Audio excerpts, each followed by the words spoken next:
परंतु जो बात एक एमएसपी की कह रहे हैं, भुगतान की बात कर रहे हैं, ऑन रिकॉर्ड में इस बात को बोल रहा हूं, उत्तर प्रदेश के अंदर बराबर एमएसपी पर खरीदारी हुई है, पहले से बढ़कर के खरीदारी हुई है, और तीसरे दिन किसान के खाते में सीधा पैसा पहुंचा है। अच्छा बताओ, गन्ने का विषय बताता हूं। अग्रवाल जी, ये रूल होना विषय में बताता हूं मैं। एक सेकंड प्रभु, ये रूल होना चाहिए, एक्सेप्शन नहीं जिस पर आप अपनी पीठ थपथपाएं। क्या ये सच्चाई छिपी है कि इस देश के में किसानों को एमएसपी नहीं मिल रही बताओ है? कहाँ मिल रही है? बोला अच्छा झूठ का बताओ, कोई इलाज है क्या? अच्छा झूठ का तो कोई इलाज है ही नहीं। हाँ, भाई सरासरी सब देश के सामने झूठ बोल रहे, बताओ क्या इलाज है? कर लो क्या करो इनका। देखिए, लेकिन गलती इनकी भी कुछ नहीं, चल इनकी भी कुछ नहीं रही, इनका भी बस्ता दे रखा हाथ में, क्या बोलना है सब बंधन में है। नहीं बोलने की आजादी तो केवल राकेश टिकैत जी को है, वो कुछ भी बोल सकते हैं। हमको है लेकिन पिछले 10 महीने में जो इन्होंने बोला है उसका जरा एक पूरा एक रिकॉर्ड बनाया जाए तो खुद में बड़ा इंटरेस्टिंग है। वो नहीं हमने तो कुछ चुनिंदा बातें जो आपको याद हो बताइए। जी नहीं मैं उसमें ज्यादा नहीं जाना चाहता। मैं खाली ये कहना चाह रहा हूं, मैं एमएसपी का बाकायदा एमएसपी पर खरीद होना और उसका भुगतान तीसरे दिन होना, ये केवल यहाँ कहने से बात नहीं बनती है।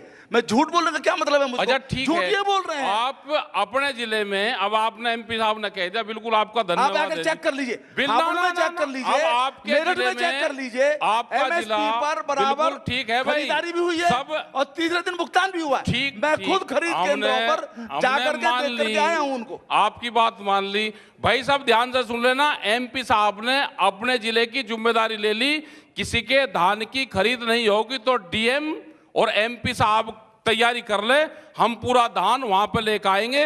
अपना क्रय केंद्र लगवा लो, कहीं पे भी लगवा लो, आपकी जिम्मेदारी है। जो आपका क्षेत्र है उसमें आप खरीदारी करवा देना। एमपी साहब ने जिम्मेदारी ले ली, ट्रैक्टर ट्रॉली लेकर जिसकी भी धान है वो एमपी साहब की जिम्मेदारी है, लेके और मेरठ की ढब को अपना चल दो। धन्यवाद जी आपका बहुत बहुत। मिल गई हमें जगह, मिलेगी एमपी साहब का ऑफिस मिल गया, घर मिल गया, वहां का डीएम का ऑफिस मिल गया, वहां जो मेला ग्राउंड होगा वो मिल गया। एमपी साहब जगह बताओ लेकर कहां है? ऐसा है ना एक हम समस्या बताओ कि समस्या पर चर्चा करें। ठीक है, आप आइए, आपका स्वागत है, आपका स्वागत है, बराबर स्वागत है आपका। नहीं कहां लेकर आना जगह बता दो मेरे को। टिकैत जी सुनिए, बात को सुनिए। बताओ, केवल हंगामा करना, केवल मेरी बात सुन लीजिए, केवल हंगामा करना, हल नहीं निकालना, ये इस आंदोलन का बिल्कुल एक प्रकार का क्रक्स हो गया है। किसी भी प्रकार की चर्चा से भागना, किसी भी प्रकार के संवाद से भागना, जिद में फंसे रहना, यानी ये सारा का सारा हम देख ही रहे हैं। ये सुप्रीम कोर्ट की नहीं मानना, संसद की नहीं मानना। आखिर जो संसद है वो सक्षम है और उसी को अधिकार है कानून बनाने का। संसद कोई हवा में से नहीं बनती, संसद जनता के द्वारा चुनी जाती है। जो एक जनरल विल है, जो एक देश की इच्छा है, वो संसद के द्वारा प्रकट होती है।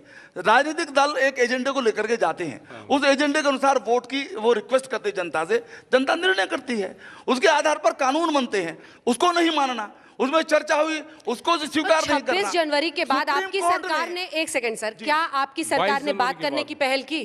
क्या कृषि मंत्री ने बुलाया? बस वो टीवी पर आते हैं, कहते हैं हम तो बातचीत के लिए तैयार हैं। बराबर तैयार है, लेकिन ये जो प्री कंडीशन है कि कानून वापस लिए जाने चाहिए, ये कैसे संभव है? ये कहां तक उचित है? कंडीशन आप लगाते हो, कंडीशन लगाती है आपकी सरकार। संसद के द्वारा पास किए गए, संसद के द्वारा पास किए हुए कानून इस प्रकार से वापस लिए जाएंगे क्या? संसद की क्या मान्यता इस प्रकार से रहेगी?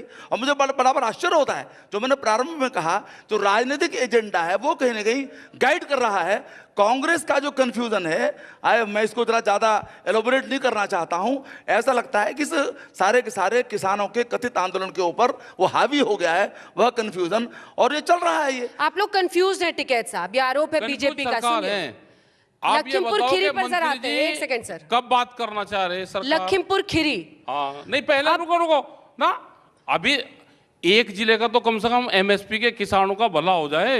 मंत्री जी जगह बता दो कि कहाँ किसान लेकर आए, अपने जिले की बता दो। पहली चीज आपने बिल्कुल वो करा, अब ये ना कहियो कि पुलिस रोक के। बिल्कुल नहीं कहेंगे। हाँ, बिल्कुल। पूरी कहाँ व्यवस्था लेकर आए? कहाँ है, लेकर आए? एमएसपी पर खरीदारी की पूरी व्यवस्था है, तीसरे दिन भुगतान पहुंचने की व्यवस्था है। और मुझे ऐसा लगता है कि राकेश जी इस प्रकार के आंदोलन का नेतृत्व करते करते छोटे किसान से और जो सामान्य किसान है उसके संपर्क में नहीं रह गए हैं। इनको जमीनी जो सत्य है उसकी जानकारी नहीं है। मैं गया था अभी, पूरा माल लुट रहा है। मैं आपको ले ठीक है, चलूंगा। मेरठ मैं आपको आएंगे जी, फिर केंद्र बिल्कुल पर ले धन्यवाद जाऊंगा। आपका। आराम से। मेरठ के सांसद जी ने कहा कि मेरे क्षेत्र में एमएसपी मिलेगी और भाई संपर्क कर लो, पूरा धान की उसकी खरीद यहाँ पर होगी। अभी जो धान की फसल आ रही है, ठीक है एक जी। चीज तो हो गया। आपके दूसरा इर्द गिर्द लेकिन अब कंफ्यूजन बन रहा है और वो इसलिए कोई confusion नहीं है। और दूसरा, सवाल तो एक चीज मैं और जवाब दे दूं। सवाल पूछने का तो अधिकार दीजिए। एक मिनट, रुकिए, जो सवाल दूसरा जो जवाब था, बोलिए। जो मंत्री जी कहते हैं, सब लोग सुन लो भाई ध्यान से। मंत्री जी क्या कहते हैं? मंत्री जी कहते हैं कि हम बातचीत को तैयार हैं, संशोधन नहीं हो, संशोधन पर तैयार हैं, कानून वापसी नहीं होंगे, बात कर लो। तो इसका मतलब स्क्रिप्ट लिख ली, फाइनल लिख लिया है, किसान को बातचीत के लिए साइन करवाने के लिए बुलाते हैं। हमने ये कहा बातचीत कर लो, कमरे में बैठ के करो, कोई आपको बात करनी आप वहां करो, पहले कंडीशन लगा के किसान बातचीत करने नहीं जाएगा। लेकिन वे कहते सुप्रीम हैं कोर्ट कि- ने अब कह दिया ना, क्या अब तो कहा सुप्रीम कोर्ट ने कहा क्या कि कहा? होल्ड पर है कानून। ऐसे में आप लोगों को क्यों परेशान करते हैं? यहाँ पर कई लोग होंगे हम तो जिनको करते ही जिनको दफ्तर जाने में दिक्कत होती हाँ, होगी, बिल्कुल, हमें भी ट्रैफिक दिक्कत जाम हो- का सामना करना पड़ता बिल्कुल, हमें भी होगा, होती उनका है। क्या कसूर है? रास्ता चलने के लिए है, रोकने के लिए थोड़ा है। राजमार्गों को इतने महीने तक बंद रखना, नहीं बंद करना चाहिए, खुलने चाहिए। आप बैठे हैं ना वहां, तो कैसे ना नहीं ना, बंद होगा? पुलिस के बैरिकेटिंग है, वे हटवाओ पहले, पुलिस के बैरिकेटिंग हटवा दो ना। आप रास्ते वहां बैठे हैं तब तो बैरिकेडिंग लगाई ऐसे है। नहीं, हम तो उठ जाएंगे, आप बैरिकेटिंग हटो, हम भी चलेंगे आगे को। रास्ता चलने के लिए है, बैठने के लिए थोड़ा है रास्ता, चलने के लिए। तो आप सुप्रीम कोर्ट ने यही तो कहा, शहर के बीचों बीच आएंगे तो क्या परिस्थिति बनेगी? चलने के लिए तो है ना, हाँ, रास्ता चलने के जो लिए। है चलने के लिए है, तो चलने दो हमको। कहाँ तक जाना है? अब ये थोड़ा कहा उसने, लाल किले तक सुप्रीम जाएंगे। कोर्ट ने ये थोड़ा कहा है। सुप्रीम कोर्ट ने कहा है कि रास्ता चलने के लिए है, रास्ता पुलिस ने रोक रखा है, रास्ता खुलवो।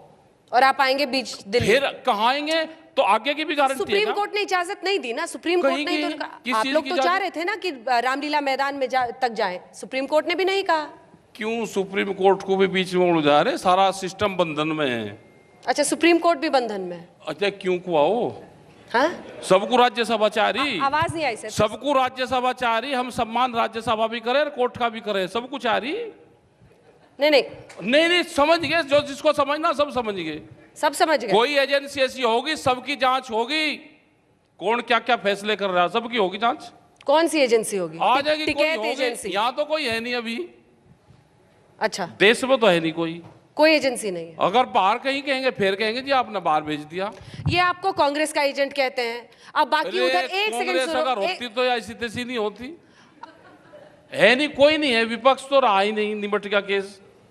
लेकिन वो सब कह रहे हैं लखीमपुर खीरी अरे- में आप बीजेपी के एजेंट बन गए, आप ही ने समझौता बताओ। कराया किसानों से। अगर आग लगने से बचा लिया देश को, और कौन लोग ये कह रहे हैं कि डेड बॉडी रखकर 5 दिन तक उस पे उनकी बॉडी रख के और समझौता ना करो, अपने परिवार की 2 दिन रख के दिखा दो। वो समझौता हुआ है अंतिम संस्कार तक, समझौता हुआ है लड़के की गिरफ्तारी पे, समझौता हुआ है जो एफआईआर दर्ज हुई है उसमें इनका गृह राज्य मंत्री भारत सरकार का 120B का मुलजिम है, उसका इस्तीफा, उसको पकड़े, उसको जेल में डाल लें, दोनों को फिर लाएं, 5 दिन के रिमांड उनका लें, और जब बताएंगे कि हमारे गैंग में कौन कौन शामिल थे।